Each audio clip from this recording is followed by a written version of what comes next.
नमोस्तुभ्यं भक्तो। श्री शिव महापुराण चतुर्थ कोटि रुद्र संहिता का चौथा अध्याय शीर्षक है अत्रीश्वर महात्म्य वर्णन।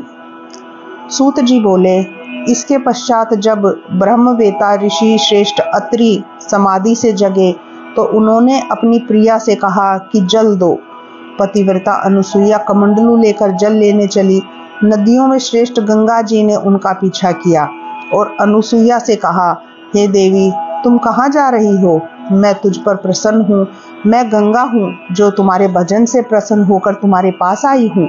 तुम जो चाहती हो वो वर मांगो। यह सुनकर अनुसुईया जी नमस्कार कर गंगा जी के आगे खड़ी हो गई और बोली, यदि आप मुझ पर प्रसन्न हैं तो मुझे जल दीजिए।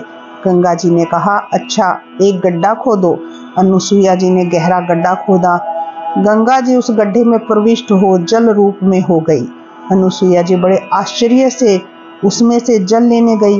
फिर दिव्य रूप गंगा जी बोली, हे गंगे, यदि तुम मुझ पर प्रसन्न हो तो मुझ पर इतनी कृपा करो कि तुम यहाँ जब तक इस प्रकार स्थित रहो तब तक मेरे स्वामी यहाँ नहीं आते हैं। यह सुनकर गंगा जी ने कहा, अच्छा, तुम मुझे अत्रि को देना।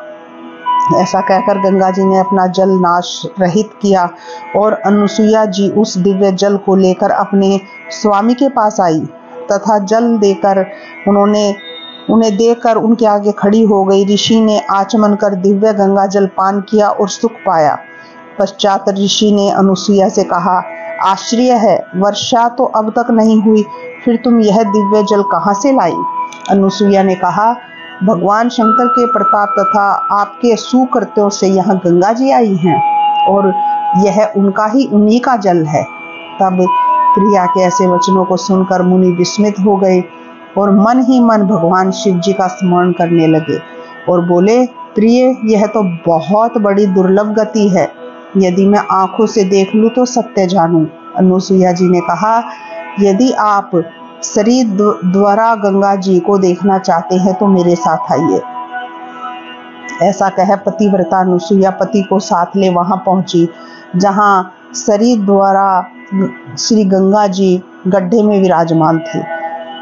ऋषि श्रेष्ठ ने जाकर जल से पूर्ण गर्त को देखा और भक्ति पूर्व गंगा जी की स्तुति की। वहां मुनि ने उस निर्मल जल से स्नान किया, फिर आचमन कर बार बार स्तुति करने लगा। सुव्रता अनुसुईया ने भी उस सुंदर जल में स्नान कर मुनि के साथ नित्य कर्म किया। गंगा जी ने कहा, अब मैं अपने स्थान को जाती हूँ। यह सुनकर साध्वी अनुसुईया नदियों में श्रेष्ठ गंगा जी से बोली, हे देवेशी, यदि आप मुझ पर प्रसन्न हैं तो मुझ पर कृपालु हैं तो आप निश्चल होकर इस तपोवन में ही रहें। मुनीश्वर अत्रि ने भी यही कहा कि शरीर द्वारे आप यहाँ ही निवास करें। हे देवी, सारा अनुकूल हो, हमें स्नात करें।